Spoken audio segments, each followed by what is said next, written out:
ফ্যাসিবাদী স্বরাষ্ট্রমন্ত্রী যেভাবে বক্তব্য দিতেন আমাদের স্বরাষ্ট্রমন্ত্রী সে একইভাবে বক্তব্য দিচ্ছেন। প্রত্যেকটা সীমান্ত হত্যাই হত্যা, প্রত্যেকটা সীমান্ত হত্যাই আমাদের সার্বভৌমত্বের জন্য হুমকি। মাননীয় স্পিকার, এই সীমান্ত হত্যা নিয়ে ভারতের দালালি যেভাবে হচ্ছে, ভারতের দালালি যেভাবে আওয়ামী সরকার করত, ফ্যাসিবাদী সরকার করত, ঠিক একইভাবে আমাদের এই সংসদের বিভিন্ন মন্ত্রীরাও একই ধরনের ভারতীয় ভাষায় কথা বলে।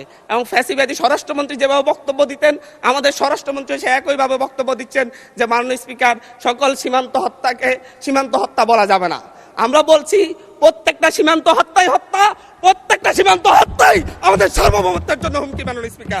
মাননীয় স্পিকার, বাংলাদেশে আমরা 2024-এ পরবর্তী এতদিন আমরা মব কালচারের কথা বলেছে যে হচ্ছে ডক্টর ইউনূস সরকারের সময় মব কালচার অনেক বৃদ্ধি পেয়েছে, কিন্তু আমরা দেখতে পাচ্ছি বাংলাদেশ ব্যাংকে মব সৃষ্টি করে গভর্নরকে বের করে দেওয়া হচ্ছে। আমরা দেখতে পাচ্ছি বাসসে মব সৃষ্টি করে বাসসের এমডিকে বের করে দেওয়া হয়েছে। কেন? সরকার ক্ষমতায় আছে, সরকার কেন মব সৃষ্টি করে বের করতে হবে? সরকার তো তাদেরকে প্রত্যাহার করে নিলেই বা চাকরি চুক্তিভিত্তিক চাকরি নিয়োগ বাতিল করলে হয়ে যায়। এই ক্ষেত্রে সরকার মবের আশ্রয় নিয়েছে। গত 4 মাসে 17 জন শিশুকে ধর্ষণের পর হত্যা করা হয়েছে, 118 জন শিশুকে ধর্ষণ করা হয়েছে। কিন্তু আমরা দেখছি যে এবং সারা বাংলাদেশে এই ধর্ষণের সংখ্যা প্রায় 5 শতাধিক এবং সারা বাংলাদেশে 6 শতাধিক খুনের ঘটনা ঘটেছে। আমরা স্বরাষ্ট্রমন্ত্রীকে এখানে প্রেমজনিত একটা শিবির নেতার ব্যাপারে আমরা এখানে বিবৃতি দিতে দেখেছি, কিন্তু মাননীয় স্পিকার আমরা ওনার নিজ আসনে ডাকাতির পরে মা মেয়েকে যে দর্শনের ঘটনা ঘটছে সেটার বিবৃতি আমরা এই সংসদে দেখি না।